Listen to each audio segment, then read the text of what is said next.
Welcome to this week's Movie Math, where it turns out Daniel Craig's latest outing as James Bond Spectre will live to die another weekend at the box office. Yes, while movie critics seem less than thrilled with the latest results from the 00 program, and word of mouth has been tepid, apparently everyone needs to see for themselves, as Spectre fell just short of 50% in its second weekend, less than Skyfall's drop in its second weekend. And while Spectre's domestic box office might be trailing Skyfall's by about 30 million 2 weeks in, its worldwide numbers are so robust that perhaps Craig's Bond won't retire just yet.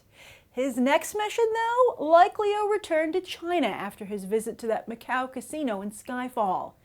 See, globally, Spectre has pulled in almost $550 million, putting it halfway to the billion-dollar club in just 3 weeks. And that's not only largely due to China, but there seems to be an awful lot of yen still to come. With an opening of $48 million in China, Spectre debuted just $10 million short of Skyfall's entire $59 million haul in China. Now imagine if it had been in 3D. Yes, Sony would be crazy not to have Q prepare a much-delayed and much-needed 3D upgrade for the franchise with the next entry. But wait a minute! Don't forget, Spectre is the last film in Sony's 007 agreement, and MGM's decision to wait to shop for a new studio until after Spectre's release seems smarter every weekend. Surely all the studios are eager to recruit 007, but Warner Brothers and Fox are known to be the lead contenders. Warner Brothers has invested an awful lot in the UK already, and it would be interesting indeed to have Harry and James at the same studio. Crossover, anyone? But while Hollywood breathed a sigh of relief that Bond wasn't dead after all, the rest of the weekend box office didn't seem to have a lot of life in it. The Peanuts movie had a solid hold, but dropped almost 15% more than Hotel Transylvania 2 did in its second weekend, and that movie had opened on par just a month ago. Yes, Pixar's The Good Dinosaur will not have to worry about Charlie Brown's large head smashing up its box office prospects like some kind of CGI meteor with low self-esteem.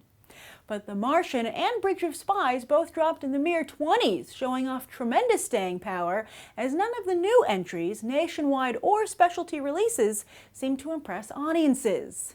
CBS Films actually fared the best with their holiday entry Love the Coopers, proving it doesn't just benefit stores to put up Christmas decorations before Thanksgiving.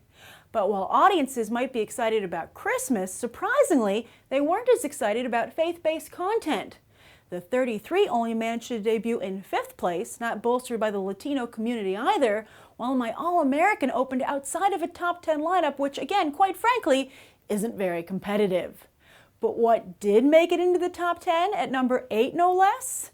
Bollywood's Prem Ratan Dan Peo, the latest foreign film to do some real business here in the States, as the rest of the world finally seems to be on the verge of actually cracking the US movie market.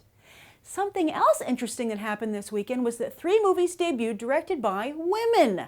Love the Coopers, The 33, and By the Sea. The Intern and Suffragette are also currently playing in theaters, also directed by women. And with recent box office hits from Elizabeth Banks and Sam Taylor Johnson, as well as strong awards contenders from Catherine Bigelow and Ava DuVernay, it seems what we really need now are female name directors, that actually have some fans. Banks and Jolie don't quite count, as they cheat a bit with on-screen star power, and DuVernay missed her chance by turning down Black Panther. That leaves a pretty sweet opening for Patty Jenkins with Wonder Woman. Then finally, awards season is looking pretty dry, as no contenders are really making it rain at the box office. Spotlight is currently faring the best, followed by Brooklyn, then Room, and Suffragette.